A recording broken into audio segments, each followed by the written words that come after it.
Čiže tí ľudia si myslia, že to len takto, že lúsknem prstom a mám pekný zelený rovný trávnik a chcú od teba zázraky. Áno. To potom možno pôjdem do predajne kobercov, kde sú tie umelé živé, umelé zelené plochy. A majú to hneď. Áno, to je okamžite. Alebo je to, že možno, že stačí sa o tom porozprávať, nie? S tými ľuďmi. No, to je najdlhšie, hej.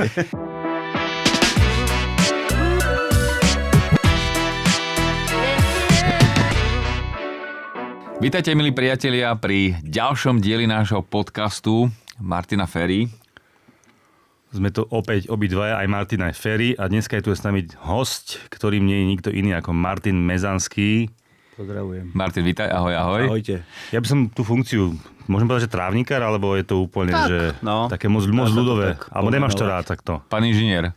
No, nie je to vôbec, nie. Dobre. Martin, hej, tam... Tak potom pán docent. No, to nie. Na to sú iní ľudia, ktorí naozaj sú oprávnení na to, nosiť ten titul a tie vedomosti a to všetko, ale akože učiť sa ďalej treba. To je... Dobre, bez pochyby. Ty sa venuješ tým pádom vlastne trávnikom. Áno, trávne ekosystémy ako také. A vďaka tebe sú trávniky krajšie a zelenšie. No, vďaka snahe, prevencii a všetkému, čo to obnáša. Martin, presne to je dôvod, prečo tu sedíš. Naše podcasty sú hlavne o záhradách, o tom, čo nás spája, vášeň k všetkému zelenému, k záhradám. Tam patria samozrejme trávniky ako také. Rade často hovoríme, že trávnik je univerzálna zelená plocha. Máme radi skôr aj alternatívy trávnika, rôzne lúčky a iné plochy, ale je pravdou, že trávnik má svoju úlohu a v tej záhrade spĺňa nejakú funkciu. Mnohí ľudia majú trávnik, v podstate väčšina, alebo stále majú všetci trávnik. Je to aj taká meta, ktorú chcú všetci dosiahnuť, chcú mať pekný, kvalitný, ale zároveň je taký mýtus, že teda, nie? Všetci nám vravia, chceme aj tebe asi bezúdržbovú záhradu a tým pádom chceme čo najväčší trávnik, ale to je v podstate mýtus. A doplním to, vlastne chceme len, aby to bolo zelené. No ak to má byť zelené, tak to musí byť zdravé. A potom sa jedná o jednotnosť, čiže vyrovnanosť, farba, všetky tieto veci. No a to sa rôznymi spôsobmi, krokmi, etapami, vlastne procesom dá dosiahnuť, alebo musí sa to teda dosiahnuť k tomu najlepšiemu štádiu, v ktorom to je momentálne a kde sa to dá posunúť. Čiže tí ľudia si myslia, že to len takto, že lúsknem prstom a mám pekný zelený rovný trávnik a chcú od teba zázraky. Áno. To potom možno pôjdem do predajne kobercov, kde sú tie umelé živé, umelé zelené plochy. A majú to hneď. Áno, to je okamžite. Alebo je to, že možno, že stačí sa o tom porozprávať, nie? S tými ľuďmi. No, to je najdlhšie, hej. Martin, pravdou je, a to nám asi potvrdíš aj ty zo svojej praxe, že je to taký sen mnohých. Dokonalý anglický trávnik, proste ľudia pozerajú, tak to si aj na úroveň toho, že zarovnané, to musí byť žiadna ďatelinka, čisté. Ale to je presne ten mýtus, že to nejde predsa ľahko, to není automatické. Tam je kopec práce za tým, kopec úkonov, normálne veľa fáz starostlivosti. A ty nám o tom vieš povedať, čo to všetko obnáša, lebo to je skutočne, že samostatný segment. Trávnikárstvo a trávnikár ako taký je odbornosť, ktorá je samostatná. Áno, ja sa snažím ľudí presvedčiť, že to je veda. Že to je nie proste, jak majú, Rakúšaci majú muškáty, Holanďania majú cibuloviny, tak Angličania majú tento mýtus, že anglické trávniky, ktoré sú, kde majú pruhy, kde majú jedno s druhým. A od toho sa potom všetko vyvíja. Hej? Máme tu okrasné trávniky, máme tu športové trávniky, máme tu účelové trávniky, máme tu trvalotrávne porasty, ktoré sú externé, alpské prostredie, kde sú automechanizmy, autoregulačné procesy, v podstate sa to kosí a stále je to zelené.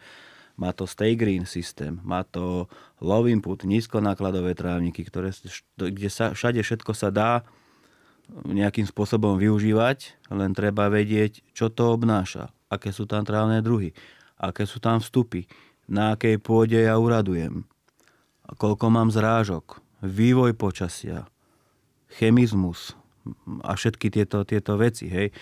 Kosenie, niekto povie kosím. A teraz ja sa pýtam, na akej výške, čím, aké trávne druhy, akou intenzitou, za akého počasia, kde sa mi to posúva, to kosenie, hej? A tých KSP technických úkonov je čo len 9-10. Každé sa rozpitvávajú ďalej a ďalej. Takže až do nejakého šialenstva to poviem, hej? Že každá vec vám aj v tom minime ovplyvní celkový vývoj toho trávnika. Takže dve veci by som tu tak zhrnul, že naozaj je to veda. No presne, to som sa povedal tiež, že to hotová veda. Nedávam ťa František nazval docent. Veda s veľkým V. A za druhé vlastne není ani trávnik ako trávnik, že typov tých trávnikov je mnoho a ľudia si možno niečo predstavujú a ináč to povedia, teba nalákajú na to, že ty im predstavuješ nejaký iný typ trávnika, ktorý ani nechcú, lebo to nevedia do seba dostať a pritom si aj nevedomujú, že aká je tam paleta tých možností.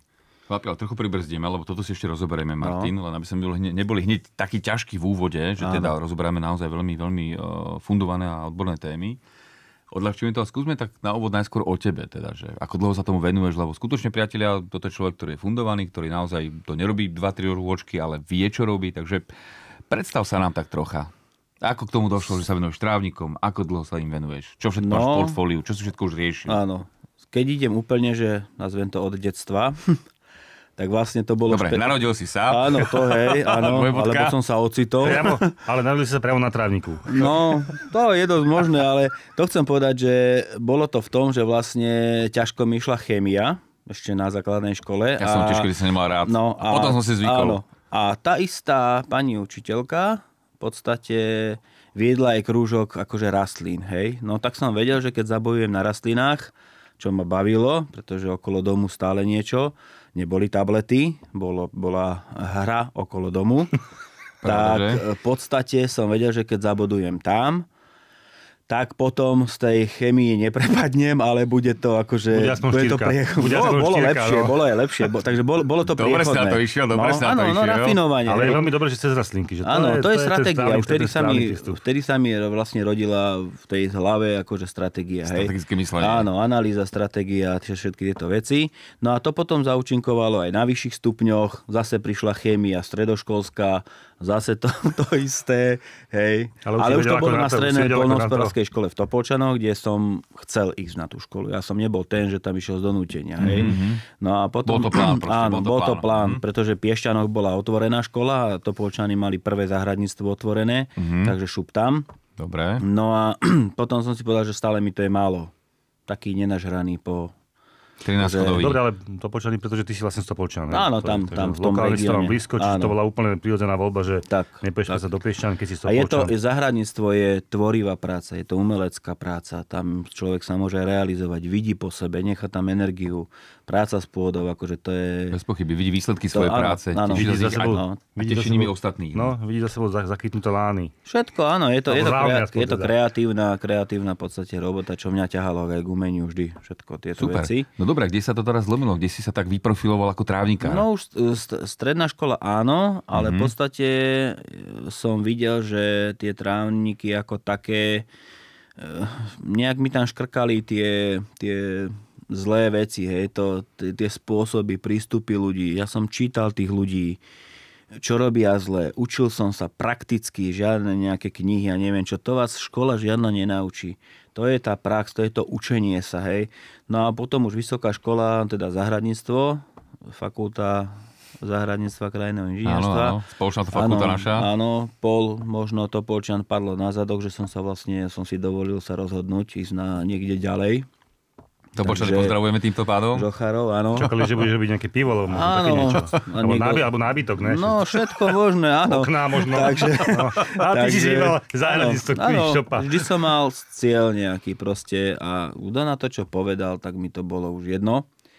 Takže tá priebojnosť, áno, lebo ja mám prácu ako hobby. A už keď sa mi nechce ísť... Ty si šťastný človek. No, tak v podstate, tak som si to vyprofiloval. No a potom to už začalo naozaj výberom diplomovej práce. Typnem si, tá bola o trávnikoch. Bola o trávnikoch. Ono je to sranda to, že vlastne, jak sú fakulty rozdelené na Slovenskej poľnohospodárskej univerzite, tak vám dovoluje vlastne aj z inej fakulty prejsť na diplomovku inej fakulty. Hej? Čiže fakulta záhradníctvo, krajinné inžinierstvo, tam sa učia trávniky ako také z architektonického hľadiska, pretože ja nemám architektúru, ale mám predmety z architektúry. Veľa ich mám. Záhradníctvo. Áno, čiže ja som si doplnkové predmety, čo som mohol zadarmo si porobiť, tak to som urobil s maximálnym rekordom kreditov vtedy. Ak nie viac. Áno, aj viac som mal, je to pravda. A to bola denná forma. No, ale potom som zistil, že vlastne fakulta agrobiológie a potravinových zdrojov, kde sú pre mňa dodnes kapacity na ktoré sa ja stále nešplhám, ani nechcem ich nejako precikať. Tam to už je zároveň chémiou, nie? Nie, sú tam naozaj pokorní učitelia, pedagógovia, ktorí, profesori, docenti a títo, ktorí sú tak skrytí a pritom vás nesúdia, pomôžu vám. Hej, také piliere tej slovenskej univerzity. To bol aj profesor Hričovský napríklad. To je profesor Holúbek, to je docent Ľuboš Vozár, to je Tibor Baranec, profesor a ďalší. Tomu sa môžeme venovať v ďalšom podcaste. Čiže naozaj, to sú naozaj... Títo ľudia ma formovali, títo ľudia mi dávali vedomosti, všetko. No a preto som vedel, že chcem pokračovať v tom trávnikárstve a na tej katedre trávnych ekosystémov, tam som to akože rozbehol ešte viac. Takže vlastne od školy vlastne sa venuješ trávnikom. 14 rokov. Tak. Nepretržite. Nech sa páči. Tak. Máš obrovské množstvo praktických skúseností tým pádom. Máš teda mandát o tom, čo si povedať ľudu. Tak poďme k tým odborným informáciám. Dajme si také tie základné úkony, ktoré potrebujeme urobiť, aby sme dosiahli ten vysnívaný, dokonalý, pravidelný zelený trávnik. Čo je základ? Prevencia. Prevencia v tých KSP technických úkonoch. Čiže zvoliť si cieľ, prečo chcem trávnik. Potrebujem tento trávnik, hej? A ďalšia vec, na čo ho budem využívať. Toto sa pýtame my často, veľmi často. V akých podmienkách ten trávnik bude fungovať. Mám prípravu pôdu spravenú tak, ako treba. Toto zdôrazním tú pôdu. Čiže moja logika, presne spracovanie pôdy, predsejbová príprava pôdy, či sa ide drnovaním, trávne koberce, alebo sa robí hydroosev, alebo sa robí osivový spôsob. Hej. Príprava vždy musí byť kľúčová. A to sa dneska doslova často nerobí, vynechá, vypúšťa. Bežná ornica. Bežná ornica, najhoršie, čo môže byť. Ale ja mám jemnú pôdu, nič, to je len frakcia. Je tam stále íl, ktorý robí šarapatu. Čiže tá moja informácia, a už to prebrali veľa firiem, už to začínajú ten top dressing, piesok, hej, ktorý už mal byť pri založení. Dokonca keď som robil výskum, tak som robil čistý piesok, kremičitý, hej, čistý piesok, nejaké 3% organické hmoty. A tam to úplne inak funguje. Tam proste pohyb vody hore, dole, nekapilárne pory, všetko ten ťažký agrochemizmus okolo toho. Takže, koľko potrebujeme asi takého profilu, takého správneho? No, ideme. Prvá úplne dôležitá, 5 centí by mohol byť kľudne čistý piesok, aj 10 centí. Tam tie korene pôjdu aj do 18 centí. Martin ma privádza na myšlienku, ty to ako odborník asi potvrdíš. Nie nadarmo, idú od nás zo Slovenska, práve zo Záhoria, kde sa pestujú trávniky. Idú trávniky na najprestížnejšie ihriska futbalových klubov. Keď spomeniem Šajdíkové Humence, presne, kde sú ložiska kremičitého piesku, to si ľudia mýlia s baštínom, ktorý je vedľa, kde máte už pieskovec. A ten pieskovec spôsobuje spekaniny, spôsobuje riasu, čo nie je dobre, pretože je zamútený ten piesok.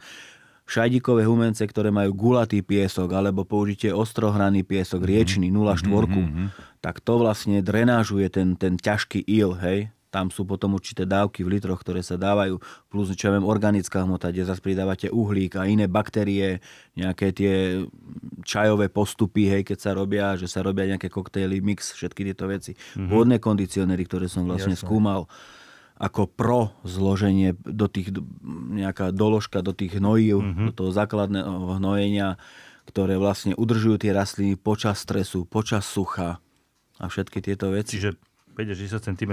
Minimálne, no. Ale môže to byť aj hĺbšie. Môže to byť... Záleží... Ideme ďalej s tou prípravou? Je to dôležité? No áno, tá príprava aj hĺbšie. Kľudne to môže byť 20 cm profil. Hej, keď sú, a teraz bavíme sa. Ideme na športové plochy, ideme na prvú ligu, ideme na domáce podmienky. Ten istý metónov trváci... Áno, ten istý metónov trváci... Budem na tomto trávniku len vyhrávať, či len prehrávať? Áno, je všade. Je aj na... ja neviem, na Trnave, na ihrisku, hej, s Lipnicou Lúčnou, ten istý metónoch z inej môže, áno, hej, ale teraz si zoberme, kde koľko prší, kde je aký klimatické veci a všetky tieto veci. Na jakú výšku to idem kosiť. Sa to Anglánom machruje, ne? Keď tam majú také príjemnú klímu. Áno. To sa delá teda, že jo.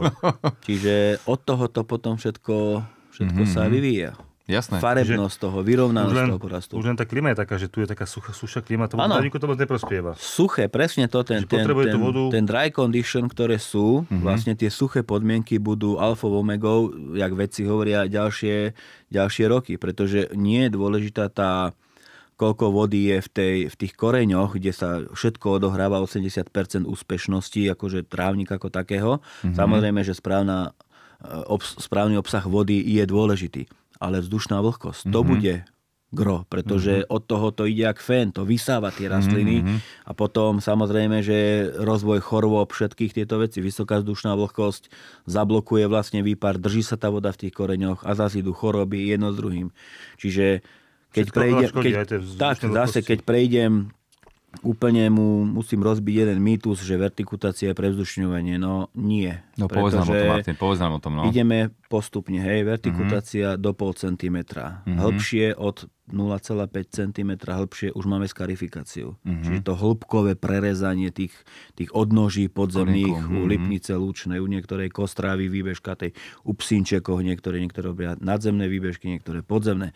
To treba prerezávať. Vtedy sa dosahuje to zahustenie napríklad. Obnova nových výbežkov. Jahoda má stolóny, agát má rizomy. To treba deliť. Ináč vznikajú polykormóny a tieto spoločenstva rastlinné. A samozrejme, každá nová odnož rovná sa nový koreň. Čiže aj rotácia 1,5 ročná rotácia koreňov je dôležitá, obohacuje sa to organiku, zase keď sa prešvihne organika, zase je problém. Ľudia majú často taký zrozený výraz na tvári, keď prebehne táto verifikácia. A sú hrození, že ak to vyzerá, keď to je dotrhané, došklbané, ale v podstate... To je cieľ. Paradoxne my tomu trávniku, tomu pomáhame v podstate. Áno. Je to vlastne všetka tá plsť, všetky tie neduhy, ktoré tam sú vlastne gangrénou pre ten trávny porast. To sa jedná aj pri lesných porastoch všade. To je rovnaké. To, čo je choré, ktoré v podstate bráni rozvoju tomu porastu, tak to sa musí nejakým spôsobom, na to nás učili, že to musí ísť preč, musí sa to vyčistiť. Silou alebo hrubou silou. Áno, mechanicky. Sú aj biologické cesty, že sú vlastne baktérie, ktoré potom akože vedia rozkladať tú trávnu plsť nejakým spôsobom, ale ja to učím ľudí, že základná živina, ktorá sa možno nedá kúpiť, je kyslík, vzduch.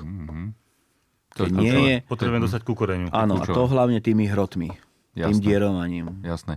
A ako často to odporúčaš? Že to je taká otázka, že či to naozaj záleží asi kde, alebo na akom stanovišti? Tak, presne. Záleží, čo tým chcem dosiahnuť podľa stavu pôdnych nejakých momentálne situácie, čo tým chcem dosiahnuť. Či idem dutými hrotmi, plnými hrotmi, v ktorom termíne, či tam ide pieskovanie, či tam idú zmáčadla, detergenty takzvané, ktoré vlastne zlepšujú polaritu tej pôdy, že sú není hydrofóbne miesta, ktoré nechcú príjmať vodu, živiny, vy to polievate, do toho voda nejde. Áno.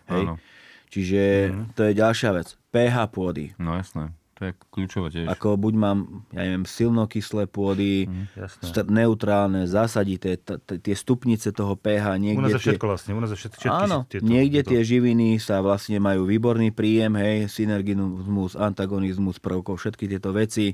Takže to je tá chémia, ktorá mi chýbala niekedy momentálne. Teraz už máš posledne maličku.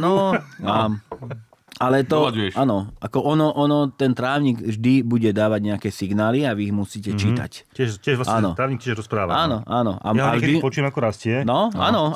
Slyším trávu rúst. Áno, môže to byť, je to približne, bežný trávnik má približne 1,2, 1,7, čo mám dáta, milimetra za deň. Krásne. Asi Martin, tak. My sa dostaneme k údajom takýmto presnejším, pretože už teraz vidíme, že s tebou tu nesedím asi posledný krát. Prvý určite, ale určite posledný, lebo to je naozaj na viac sedení. Toto treba rozobrať dôkladne. Poďme to trošku odľahčiť. Mnohí nám možno aj nerozumejú, používaš odborné výrazy, tak aby sa dostali do nejakého takého praktického, nejaké praktické roviny. Povedzme si, čo môžu ľudia robiť teraz, trebárs v tomto období, v lete, s trávnikom, alebo pred letom. Alebo takto, vieš. Sú také tie rady, že ja neviem. Ak je veľmi horúco, tak netreba kosiť tak na nízko. Daj také nejaké praktické rady, čo tí ľudia s tým môžu spraviť, aby neboli nešťastní, treba po návrate z dovolenky. Rozumiem. Dobre, ak zoberieme nejaký predmet, na ktorom to opíšeme, tak si zoberieme trávne koberce, pretože tie sú, čiže trávniky založené mačinovaním, tie sú, povedzme, že 90%, lebo všetko chceme hneď, dobre. Tam bude základ Lipnica, Lučná, Metonov, Trváci. Na 90%. Možno niektorí tam majú nejakú kostravu červenú a tieto veci. Čiže čo sa týka kosenia ostro s nožou, to je jedna vec. Vyrovnané plochy, sledovať samozrejme lokalitu, či to je na Záhorí, či to je pod Tatrami, či to je tam a tam. Správne zavlažovanie, čiže mám viacej vody v koreňoch, povrch je taký mierne suchší. Teraz máme kornatku, laetisariu, napríklad červenú nitkovitosť. Môže nabehnúť ďalšie pitium, môže na ďalší rod, huby, sklerotínia, dolarová škvrnitosť. To všetky tieto hubové choroby, hrdze napríklad, môžu naskočiť, keď sú nevhodné podmienky. Veľa vody, zmena podmienok, teplo, zaparia sa tie trávniky. Keď kto nemá dierovač, kto nemá to, že to nevie inak prepíchať, tak za mokrého stavu, čo ja viem, do 10 centí, aspoň do 5 vidly, aspoň pokývať s tým troška a nechať to vetrať. Samozrejme zvýšiť závlahu, pretože ten výpar sa zvýši. Isté. Keď sa to nedá, tak top dressing, jemná vrstva piesku. Hej, toho buď riečného alebo kremičitého, aby sa to zavrelo, ale ten piesok stále bude dýchať ako nejaká vatička v zube, hej, ktorá predýcháva tie plyny, všetko, pretože tie plyny sú toxické. Oxidy, siričitany jedno s druhým, takže tam sa to vetra. Čiže to je ďalšia vec. Správne hnojenie. Keď len urobiť si nejakým papierikom na lakmus, aspoň zistiť to pH, povedzme. Áno, aby som vedel, pretože ja potom môžem hnojiť čím chcem a keď tá kationová výmena, cation exchange capacity to nepustí, tak proste tá živina tam to nepretlačí. Jasné. Čiže mne povedia ľudia, hnojil som. No však to je pekné. Ale to nie je želiek, to nie je automaticky vybavené. Hej. Polieval som. Zase sa pýtam. Kedy? Tiež pekné. Áno, vy ma otravujete, vy ma deptáte. Ja vás nedeptám, ja vám chcem dobre. No, takže to takto. Ja sa začnem pýtať na jednu... Keď sa na pH, tak ani nevieš, čo to je. Áno. Že im nadávaš. Trávniku pH, je nejaké pH v trávniku? Áno. Čiže ja na jednu otázku sa snažím dať ďalších 6 otázok. Bohužiaľ otázkou odpovedám na otázkou. Ale preto, aby som sa... Jak lekár, hej, aby som sa dostal na to gro. Áno, pretože ja robím s tými kartami, ktoré mi dajú oni. Oni mi dajú karty, ja mám mať svoje karty, ale mám hrať podľa ich pravidel. To nejde. Martin, dajú ti samých dolníkov a chcú teba, aby si zahralo? Áno. 21 oko. Super. A to nejde. Proste jednoducho ja sa musím dostať tam, že kde začal vznikať nejaký problém a teda ja mu tú pôdu nevymením na mieste. Ja tam nedodám naraz všetok deficit živín, vody, čiže samozrejme každá tá rýchla zmena aj pre ten trávnik je stres, pretože je to živý organizmus, to není niečo umelé. Ty musíš doslova čítať medzi riadkami a medzi otázkami. Áno. Kam smeruje jeho prosba. A tancovať medzi kvapkami dažďom. Áno. Nie, sú trávniky, ktoré sú v dobrom stave, že buď sú nové, alebo sa naozaj ten človek stará a tam je potom naozaj ešte dôležitejšie vyberať ten krok, lebo musíte udržať tú kvalitu. Áno. Ale keď sa z blata potrebujete niekde dostať, tam stačí 2-3 úkony niekedy a naozaj ten môže byť efekt okamžitý behom pár dní. Ale dostať to, udržať to na tom top... Ten balans držať pekne, to je náročné. Čiže ty vlastne riešiš trávniky v rôznych úrovniach, hej? Že áno. Veľakrát je trávnik v poriadku, hlavne udržby servis. Áno. Prešrobovať hlavu. Ty už si toho, Martin, zažil bez pochyby, aj s ľuďmi si v kontakte, takže by si vedel rozprávať. Ešte sa spýtam na to leto, že odporúčaš v lete prerezávať? Áno. Športové trávniky alebo trávniky, ktoré veľmi plsnatejú na báze psínčekov, lipníc, ktoré sú nízke, aj pod 2 cm, oni tú plst budú tvoriť. Čiže nebáť sa. Tuto Bernolákové kolega to prerezáva, keď sú v najlepšom stave tie trávniky, pretože tedy má najlepšiu regeneračnú schopnosť. Hej. Čiže... Paradoxne pre toho majiteľov klienta sa vlastne trávnik z dobrej kondície odrazu dostane skokom do takého rozšrbovaného stavu, hej, že sa zvyhesí. Môžeš to robiť častejšie, keď chceš nahnevať svoju manželku, nie? Že napríklad. Tak. Nie, hubové choroby ako také, tie vám dokážu zdecimovať, aj škodce, tie vám dokážu zdecimovať trávnik, to je niekedy týždeň, 2. Keď sa to rozleze sa to, aj proste to ide. A potom už, potom dosev, ďalšie veci, teraz sa vám môže herbicid byť s hnojivom. Dá sa s tým v podstate vždy niečo robiť, ale není ten efekt okamžitý. No nie, pretože aj vývoj tráv, klíčenie tráv, všade je to iné. Niektoré majú pomalý vývin znamená dlhšie pôsobenie v tom poraste, dlhšia životnosť. Hej? Takže, a zase opačne, rýchle klíčenie znamená nižšiu trvácnosť, väčšinou. Niektoré trávy sú širokolisté, niektoré sú úzkolisté. Čiže niektoré úzkoprsé. Áno, ale to chcem povedať, že bije sa tam aj tá prirodzená biologická farebnosť, rozdielnosť a to všetko musíte skľúčiť dokopy, aby to bolo jednotné. Isté. Chcem to mať zelené a jednotné. Výborne. Áno. A hneď. Taký by bolo. A to poznáme veľmi dobre.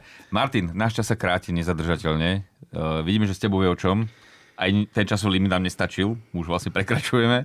Takže my sa nevidíme určite posledný krát. Tešíme sa na teba aj na budúce. Ďakujeme, že si našiel čas a prišiel si takto medzi nás. A veľmi zaujímavo si sa s nami porozprával na tému trávnikov. Ďakujem. Tešíme sa na budúcu návštevu už teraz. A vy nás môžete pozerať na sociálnych sieťach, YouTube, Spotify. A popri tom, že ďakujeme Martinovi za jeho účasť, ďakujeme aj štúdiu Amazing Space, vďaka ktorému vlastne mohol vzniknúť tento milý pokec. Kľudne, keď sa chcú aj ľudia pýtať, nech vám napíšu, alebo nejakým spôsobom otázky. My ťa ešte vyťažíme, neboj sa ty nič. Otázkami ťa zasypeme. Pomôcť, usmerniť. Dobre. Niektorí možno pošlú hneď odpovede, ale to my si budeme po svojom. Dohodnuté. Ďakujeme krásne. Ďakujem.